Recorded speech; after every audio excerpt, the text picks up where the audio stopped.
La procuradora, ¿cómo le fue, Pablo, a la procuradora en la mesa con Sanitas y con Cruz Verde? Creo que no pasó nada, ¿no? No, pues no muy bien porque realmente no llegaron a ningún acuerdo. Fue una reunión bastante larga.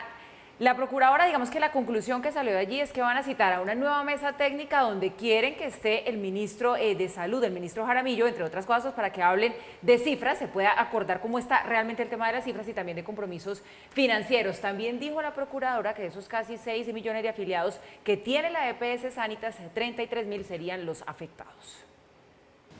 Sanitas está buscando alternativas para que nada pase a partir del 16 de noviembre.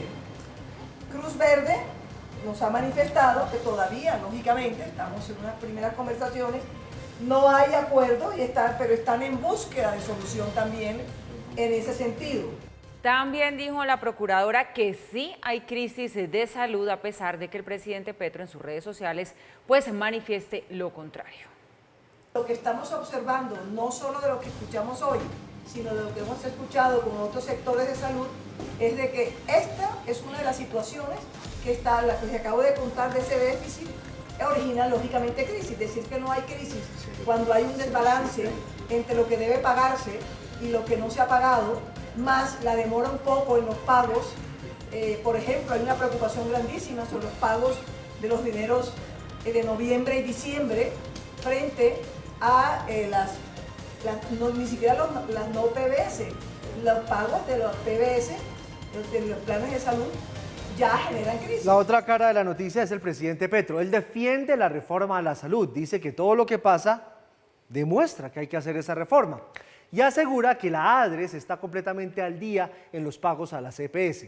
Sin embargo, los gremios como ASEMI dicen que los recursos del gobierno no son suficientes. A propósito de la crisis de medicamentos por la que atraviesa el país en la actualidad, el presidente Gustavo Petro se refirió a esta problemática a través de su cuenta de X con un mensaje en el que empezó diciendo que el Estado está al día en los pagos con las EPS. La ADRE se mantiene al día en sus giros a las EPS de acuerdo a la ley. ¿Por qué las EPS tienen deudas con hospitales públicos y privados y con empresas comercializadoras de medicamentos si se les gira a tiempo? Porque las EPS giran a tiempo e incluso de manera anticipada a las clínicas, hospitales y empresas que son de su propiedad o aliadas y quiebran las demás. Así monopolizan el mercado de la salud. Es la lógica simple del capital, solo que se hace con dineros públicos. En ese sentido, en su trino, el presidente insistió en la necesidad de sacar adelante la reforma de la salud que su gobierno presentó al Congreso. ¿Qué hace nuestra reforma a la salud?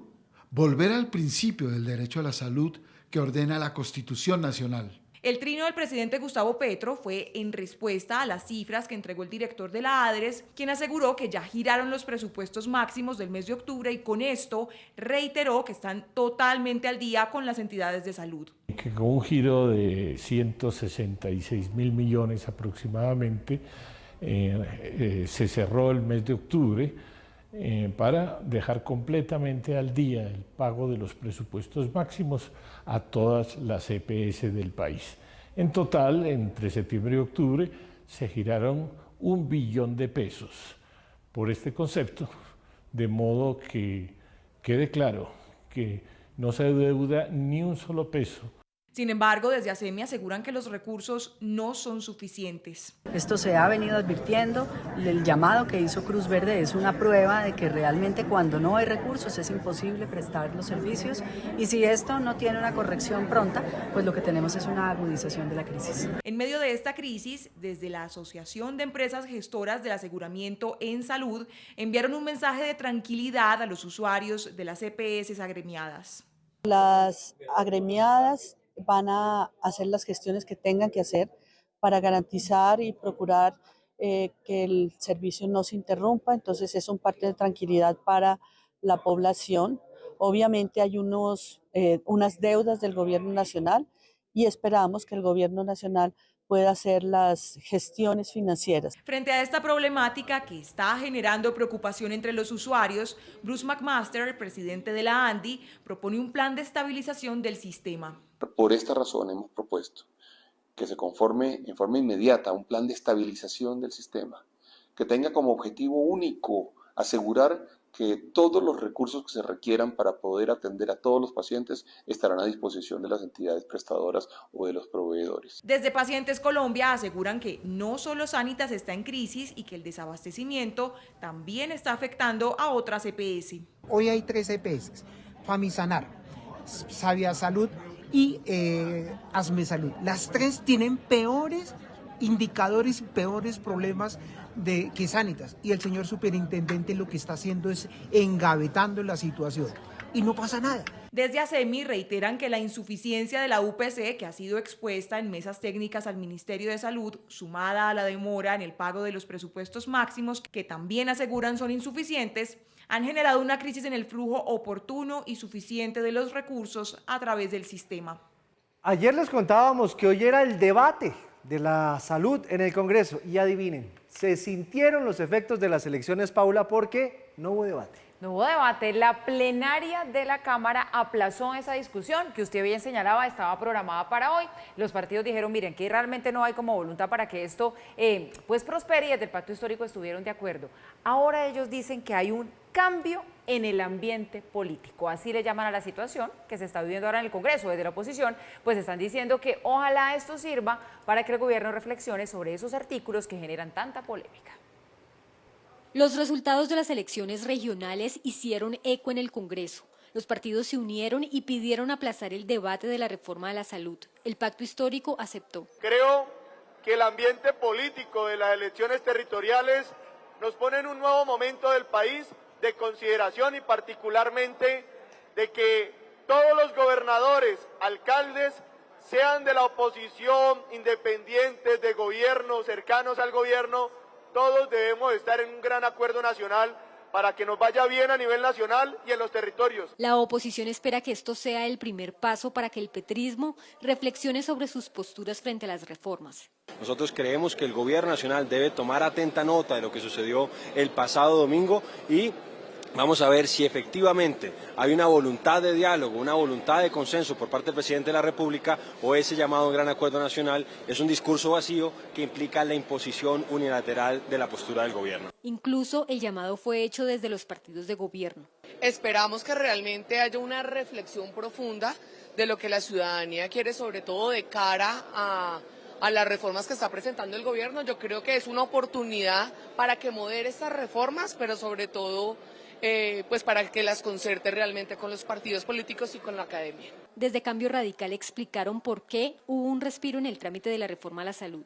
Yo creo que el coletazo de muchos quemados en el proceso electoral hace que los compañeros tomen reflexión, a que los colombianos no están de acuerdo con esta reforma y hoy por hoy se dan cuenta que no tienen los votos para aprobar esta nefasta reforma a la salud. Yo creo que aquí hay que hacer una reflexión porque son los más vulnerables los que se van a ver afectados con una reforma de este tipo. En las últimas horas, el expresidente Álvaro Uribe Vélez publicó una carta en la que pide al presidente Gustavo Petro incluir en un eventual acuerdo nacional un consenso sobre sus reformas sociales. Ahí decía el representante del pacto, estamos ante un nuevo momento de conciliación, ahora sí, ¿no?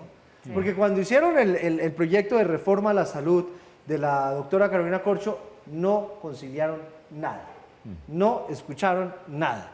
Se les hundió la reforma, cambiaron al ministro y volvieron a radicar prácticamente lo mismo. Así el ministro del Interior diga que no, que sí escucharon, que sí gustaron, era exactamente lo mismo. Ahora cambió el mapa, ahora sí no hay ambiente. Esto es la política siendo siendo dinámica, esa frase que ha hecho Carrera. No, pues esta no es dinámica, es que perdieron las elecciones, pues ya no tienen ambiente. Entonces, ¿qué dijeron? Pues nos tenemos que acomodar porque vieron que la gente en las urnas pues manifestó el rechazo a aquellas cosas que les parecía que no estaba marchando bien. Entonces dicen, bueno, pues si la gente ya no nos va a apoyar, después también vamos a necesitar tener ese caudal electoral, entonces nos toca acomodarnos a eso que la gente está pidiendo. Pero es que imagínense ahorita, Mauricio, en el Congreso, un congresista que les vote a favor, ¿por qué está votando a favor? Pues estaba en contra. Ahora sí, ¿a cambio de qué? Porque ya la balanza se fue para el otro lado. Pero entonces, ¿cuál va a ser el futuro de esta reforma? La verdad, bueno, no sabe. Yo creo que aquí hay que ir por dos dimensiones distintas. La primera, que es una pregunta muy interesante, es la de si los resultados de las elecciones le enredaron el caminado al gobierno de Gustavo Petro en el Congreso o no. La respuesta obvia sería, pues claro que se le enredaron, no vio la derrota en las principales 6 ciudades del país, la derrota terminó solo ganando 4 gobernaciones de todo el país, etcétera, etcétera. pues ustedes se ponen a revisar los análisis de los expertos, y yo estaba leyendo ayer 2 análisis de 2 agencias expertas, que son igualitos, bueno, con diferencias en cuanto a los resultados, cuáles fueron los ganadores, cuáles fueron no sé qué, y en las conclusiones acerca de qué significa esto para el trámite de los proyectos en el Congreso, son radicalmente distintas. Una dice lo obvio, pues si ganó la oposición, si se debilitó el pacto histórico, etcétera, etcétera, le va a quedar mucho más difícil pasar las reformas. La otra dice, ojo que de los presupuestos de las ciudades y de los entes regionales, el 60% o más vienen del gobierno central, vía transferencias, vía sistema general de preferencias, etcétera, etcétera, todo lo que tiene que ver con salud, educación, etcétera, etcétera. Y en esa medida ponerse a pelear con el gobierno central después de la megareforma tributaria y con ese poderoso presupuesto no va a quedar fácil. Pues bien, yo me quedé pensando por un lado, por el otro, por dónde será la cosa, tendrá sentido. Vean ustedes lo que está pasando el día de hoy. Al menos lo que vemos del representante Mondragón y de las otras personas que intervinieron en nuestra nota, pues parece que sí está enredándose, por lo menos el trámite de una reforma totalmente radical y totalmente extrema, como la que estaba planteando el gobierno hasta el día de hoy. Vamos a ver qué termina sucediendo en los días que siguen. Pero la segunda dimensión, el gobierno verdaderamente necesita pasar por el Congreso para lograr lo que busca con la reforma a la salud. Digamos que la reforma a la salud del gobierno tiene 2 o 3 grandes pilares. Uno, llegar mucho más a las regiones, por supuesto. Otro, hacer énfasis en la prevención y usar una serie de centros para hacer medicina preventiva y mandar misiones y brigadas y qué sé yo. Pero otro, sácate, fuera con las EPS, fuera con el sector privado dentro del sistema, con esta argumentación que estaba diciendo justamente el presidente Petro del capital y usando las categorías marxistas, diciendo que el sector privado se mete a un servicio público de salud, a ser intermediario para enriquecerse y engordarse. Ese último objetivo quizás lo termine logrando el gobierno sin necesidad de una reforma. ¿Por qué vía? Pues por la vía esta de que hay trancones en las finanzas, el uno no le paga al otro, el de allá no le paga al que sigue, la crisis del uno se vuelve la crisis del otro y no me termina pagando el gobierno, pero es que usted no sé qué, y así se terminan marchitando. Ustedes dirán que es exageración, pero acuérdense que ayer el presidente de la EPS Sanitas dijo que una de las soluciones que se le ocurría a él era que el gobierno asumiera, como lo dice en la reforma, directamente los pagos a aquellos a los que les estaban debiendo. Es decir, reforma de facto, que la ADRES le termine pagando directamente, sin pasar por las EPS, a los proveedores de las EPS. Bueno, pues parece que como van las cosas, más allá de las intervenciones de la procuradora que con todo respeto estuvieron flojitas, como van las cosas, es posible que se termine cristalizando por lo menos una tercera parte de la reforma sin necesidad de pasar por el Congreso. Les tengo una pelea de aquellas. El ex candidato a la alcaldía de Bogotá, Gustavo Bolívar, publicó un trino en el que hace una reflexión sobre los errores cometidos por el pacto histórico en estas elecciones y que de continuar, dice él, pueden poner en peligro la existencia del partido. Entre los errores, Bolívar señala la elaboración de listas cerradas sin consulta interna y hasta el menosprecio de personajes importantes que emigraron a otros partidos. Después de este trino de Bolívar aparece este de Quintero, de Daniel Quintero, donde le dice: Bolívar, dentro de esa autocrítica es momento de incluirte. El gobierno se ha ido quedando solo debido a liderazgos tóxicos como el tuyo. ¿Cuántos que desde la independencia apoyamos a Petro terminamos más maltratados por vos que por el establecimiento? Algunos nos hemos mantenido firmes, muchos se han ido. Si el liderazgo del pacto de cara al 26 está en tus manos, el pacto ha terminado. Ay, Juelita, duro el agarrón. ¿Y qué dijo Gustavo Bolívar, Paula? Ahí no terminó la cosa, porque después de este mensaje de Daniel Quintero, pues Gustavo Bolívar le respondió fuerte, un trino extenso, pero durísimo. Miren, aquí está. Le dice esto Gustavo Bolívar: la verdad siempre sonará tóxica a los oídos de la corrupción y la politiquería. Para reconstruir el pacto debemos actuar sobre diagnósticos serios con honestidad y sin autoengaño. Por personas como usted, no hemos podido cumplir la promesa de cambio. Usted no ha sido nunca de esta causa que dejó miles de muertos. Es un simple oportunista, dice Bolívar, tras de un ministerio o una candidatura presidencial que termina la alcaldía de Medellín con una impopularidad del 80%. Arrancas mal tu campaña, hermano. Yo no tengo ambiciones personales. Por eso digo, lo que incomoda A muchos. Se despacharon de lado y lado. Aquí se peinaron mutuamente. Uno le hizo el blower y el otro le hizo la... No, duro. yo le digo una cosa. Bolívar es un hombre sensato, independientemente de si uno está o no está de acuerdo. Pero es un hombre franco. Ha sido sensato. Gustavo Bolívar desde el principio dijo, al pacto histórico le hacen daño los Benetes y los Roy, ¿se acuerdan? Así es. Y así tenía lo la dijo. razón. Y él mismo ha dicho las cosas como son. Eso del ministerio de Daniel Quintero o la presidencial de Daniel Quintero no está como muy lejos de la realidad.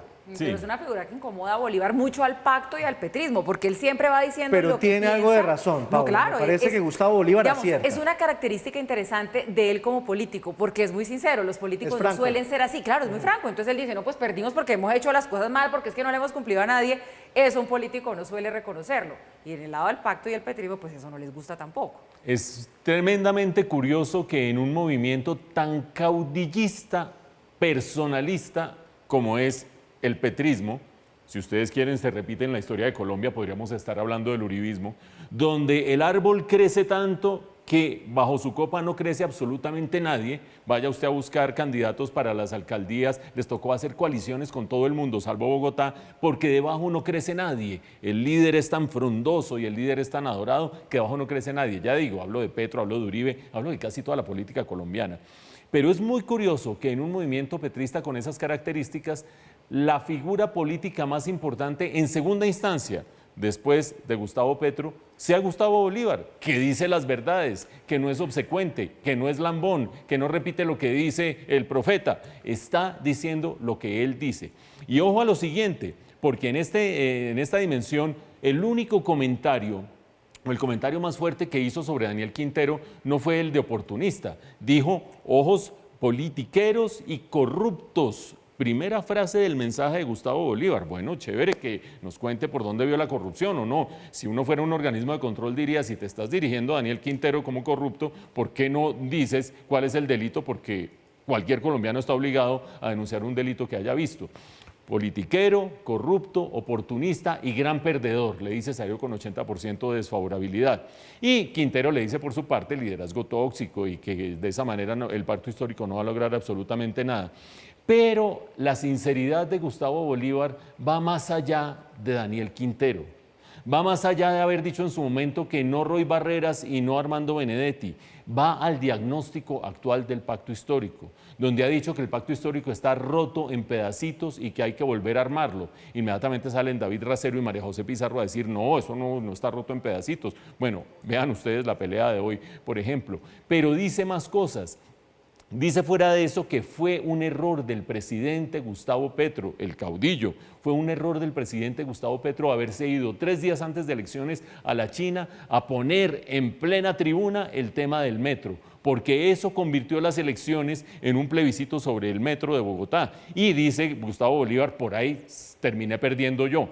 En esa medida, creo que las críticas de Gustavo Bolívar son razonables para alguien que verdaderamente quiera reencauchar el pacto histórico. Habrá gente que dice, no, saquen a ese que es un líder tóxico y qué sé yo. Y quizás él terminará diciendo, bueno, me voy porque tengo que ir a escribir libretos de Sin Tetas No Hay Paraíso número 8 o quién sabe qué. Pero lo cierto es que su punto de vista sobre la situación del pacto histórico sí le deberían parar bolas a algunos porque creo que tiene mucho de razón.